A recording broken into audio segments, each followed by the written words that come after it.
ভাই বন্ধ করো, আমি বলছি বন্ধ করো, বন্ধ করো ভিডিওটা। কারণ সময়ের মূল্য অনেক, তাই ফালতু তুমি তোমার সময় নষ্ট করো না।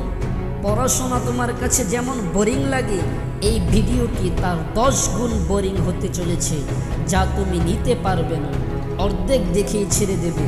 তাই তোমার পড়ার বইগুলো তুমি যেভাবে বন্ধ করে দাও, ওই একইভাবে এই ভিডিওটাও বন্ধ করে দাও। কারণ বাস্তব তো এটাই যে লেখাপড়া করার ইচ্ছা বিন্দু মাত্র তোমার মধ্যে নেই, কিছু করার নেই, তাই জবরদস্তি বইগুলোকে বয়ে বেড়াচ্ছ। তবে আমি যদি ভুল হয়ে থাকি, লেখাপড়া করার ইচ্ছা আকাঙ্ক্ষা যদি আসলেই তোমার মধ্যে থেকে থাকে, কিন্তু তোমার মন তোমার সাথ দিচ্ছে না, তোমার পথের বাধা হয়ে দাঁড়াচ্ছে, তাহলে বন্ধু এই ভিডিওটা আমি একমাত্র তোমার জন্যই বানিয়েছি। বড় বড় কোনো প্রতিশ্রুতি দেব না, তবে এটা গ্যারান্টি দেব যে এই ভিডিওটা শেষ হওয়ার পরেই যদি তুমি পড়তে বসো, তাহলে অন্তত কয়েক ঘন্টা 100% মনোযোগ দিয়ে তুমি পড়াশোনা করবে। সেই আগুন, সেই ইচ্ছা শক্তি, সেই আকাঙ্ক্ষা, সেই জেদ, সেই ধৈর্য আমি তোমার মধ্যে এনে দেব। ভিডিওতে দেখার কিছু নেই, তাই চোখ বন্ধ করো আর মন দিয়ে আমার কথা শোনো।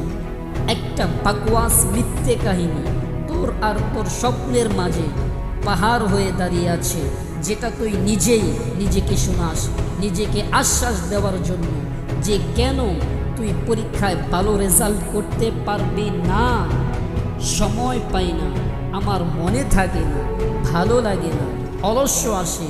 আরে বোকা, এই জীবনের রেসে এই সমস্ত ফালতু কথাগুলোর কোনো ভ্যালু নেই রে ভাই।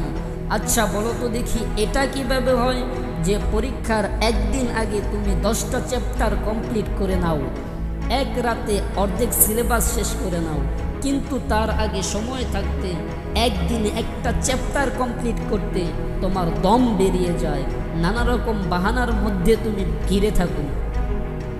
তাহলে হঠাৎ করে তোমার মধ্যে কি কোনো অলৌকিক শক্তি এসে যায় ওই সময়?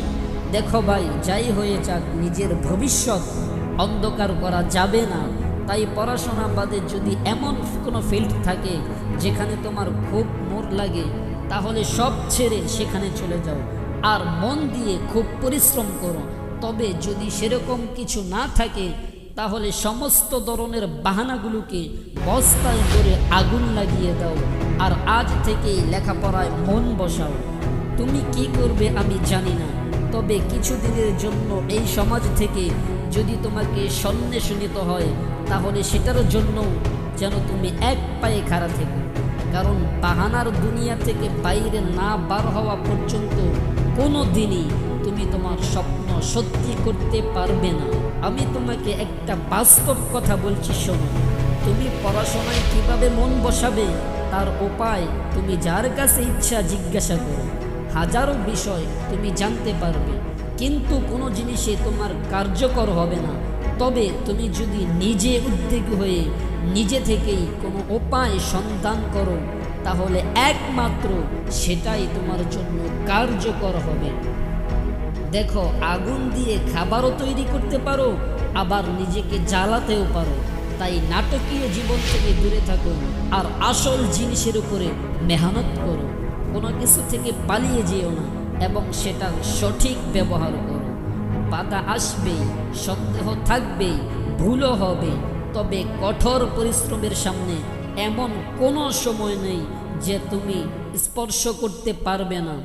তোমার নিজেকে বোঝাটা সব থেকে জরুরি। সম্পূর্ণ খেলা এটাই, একবার যখন বুঝে যাবে তোমার ইমোশন কেমন, তখন তুমি বুঝতে পারবে এগুলো ম্যানেজ কিভাবে করতে হবে। আরেকটা দারুণ কথা, আর এর ভিডিওতে আরেকটা দারুণ কথা আজ এই ভিডিও থেকে নিয়ে যাও। যেই গেম যত ডিফিকাল্ট হয়, সেই গেম জিতনেওয়ালা তত বড় হয়। তাহলে আজ এখানেই শেষ করছি। আমি আবারও ফিরে আসবো তোমাকে পড়তে বসাতে। তবে যাওয়ার আগে একটাই রিকোয়েস্ট, ভিডিওটাকে অবশ্যই তোমার বন্ধুদের সাথে শেয়ার করে দিন, যাতে আরও অনেক ছাত্রছাত্রীকে লেখাপড়ায় মনোযোগী হতে আমি অনুপ্রাণিত করতে পারি। এরকমই আরও কিছু স্টাডি মোটিভেশন এখানে দেওয়া হবে। অবশ্যই দেখে নেবেন। আবার দেখা হবে। আমি শফিউর রহমান, SSB শিমুল টিভিতে।